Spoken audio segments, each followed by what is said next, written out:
duk wani cutar sanyi da yake mara na jikin dan adam in zai dinga tafasa shi yana sha da izinin Allah a sati ɗaya zuwa sati biyu ana so mutum ya yi amfani da wani abu ana ce masa jazar.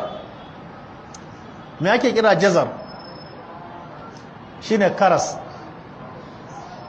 Shi kuma karas ana so ne mutum ya haɗa shi da lemon tsami, nika shi ake so a yi ko a yanka shi da tafannuwa da ɗanyen citta sai a sa lemon tsami sai a dafa. Yanzu ka samu karas, ka samu ɗanyen citta, ka samu lemon tsami, ka samu tafannuwa, sai a haɗa soje ɗaya sai a dafa. Nan ma Sheikh Muhammad Abduhu ya ce duk wani cutar sanyi da yake mara na jikin ɗan adam in zai dinga tafasa shi yana sha da izinin Allah a sati ɗaya zuwa sati biyu zai samu sauƙi.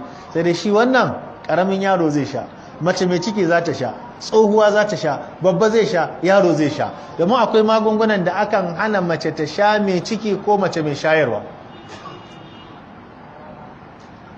To sai namijin da yake da matsala na naqsul hayawanatil manawiyya, mana ƙwayoyin halittarsa likita ya tabbatar da cewa ba su da ƙarfin da matarsa za ta yi samun ciki.